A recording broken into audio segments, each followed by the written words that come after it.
La segunda entrega de The Accountant llega a cines el 25 de abril y les digo la verdad, es una locura. Conversamos con la actriz Cynthia Addai-Robinson, que interpreta a la agent Medina en la película, pues muy cercana al personaje de Ben Affleck. Una entrevista muy chévere sobre una película muy chévere. The Accountant 2 pues regresa a este personaje de Ben Affleck que está súper interesante. Le da una visibilidad al autismo maravillosa que yo creo que es muy necesaria en el cine. De eso precisamente hablé con Cynthia sobre la visibilidad que se le da al autismo, sobre las escenas de acción que están muy buenas y tienen que estar pendientes de esto, sobre cómo ella disfruta hacer sus propias escenas de acción, sobre Ben Affleck y todo lo que representa trabajar con él, ¿no? Recientemente habló en una entrevista y dijo que él ya tenía 52 años, pero que estaba pues tratando de estar a la par de sus compañeros de elenco y eso le causó mucha gracia. Van a ver lo que me respondió al respecto. Por supuesto, teníamos que hablar del tema que está tan viral, el tema del Blue Origin. Yo le pregunté que si se iría en una misión de esas, ¿a quién del elenco se llevaría? Y su respuesta: no se la van a querer perder. The Accountant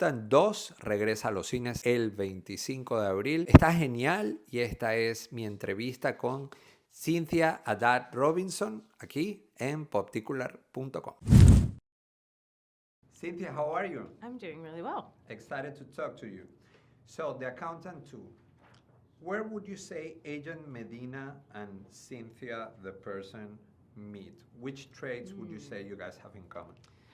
I feel like really good friends and family would know just from observing. It's kind of hard to say. I mean, I think that, you know, for Marybeth and for myself, we're both very internal people. There's a lot sort of going on up here in here, quietly observing and thinking before doing anything. I feel like I'm very much that type of person. I'm definitely not as brave as Marybeth.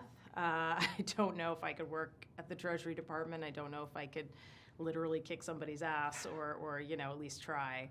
But that's the beauty of getting to play a character where, again, you kind of get to put some of yourself into that character, almost like hide in plain sight.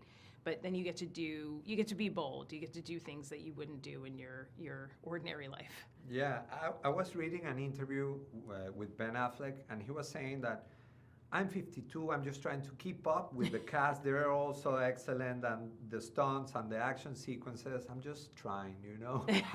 How do you feel about that? How were those action sequences? Because they look amazing. Yeah, I mean, I really have to take my hat off to our stunt team and stunt department, you know, and, you know, recently in the news, they have sort of introduced the idea of an Oscar for stunts, which I am very much in support of, because I feel like that work often goes unnoticed, and it makes a lot of these movies. And you know, it's you know, to give the audience that visceral experience, you want to sort of put characters in these sort of high stakes situations, sometimes dangerous situations, but of course you want to do it safely, and so you need a great stunt team to do that.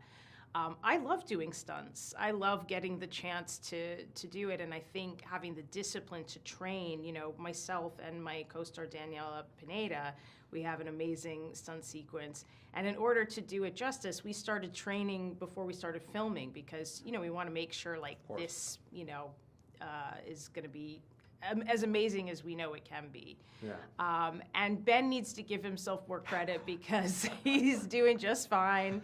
He doesn't need to keep up with anybody. I mean, I think for all of the characters and all of us as actors, it's important, again, to really make you feel for those characters, feel the sense of danger, and that you want them to come out the other side okay. That's definitely true. And I love about this film, The Accountant 1 and 2, the visibility that they give to autism as a condition, and it doesn't feel forced, it feels real. How do you feel about that? Yeah, I mean, for me, you know, when I read the very first script all those years ago, it was such an interesting idea, because it felt like, wow, this is this sort of superhero character, this origin story of the type of people that we don't get to see, and yet we have these people in our lives as family members, as friends. And so to get the opportunity to sort of bring this sort of grounded story, but it's also heightened at the same time.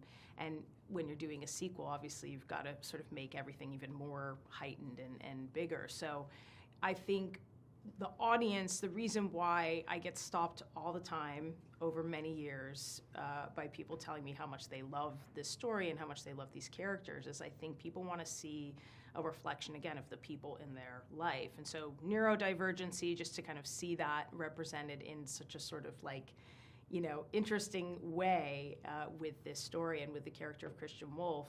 I know that the creative team worked very hard to, you know, make sure that some of the additional characters and new characters that you're going to see in the sequel are truly represented by the neurodivergent community. And before we leave real fast, we all saw the Blue Origin mission to space. If you had to take one from the cast, which would that person be and why? You know what? You know what I'm going to say? I'm going to actually say, and I love all the cast, but I'm going to say I'm going to take our director, Gavin O'Connor. I'm going to take our director because in a very sort of appropriate way, he steered us as a cast, as a crew, as a team, and he's an incredible director. He really is sort of the visionary in a lot of ways for really making this story and the tone of this story what it is. So I'm taking Gavin. That's a great answer. Thank you so much and congratulations. Thank you.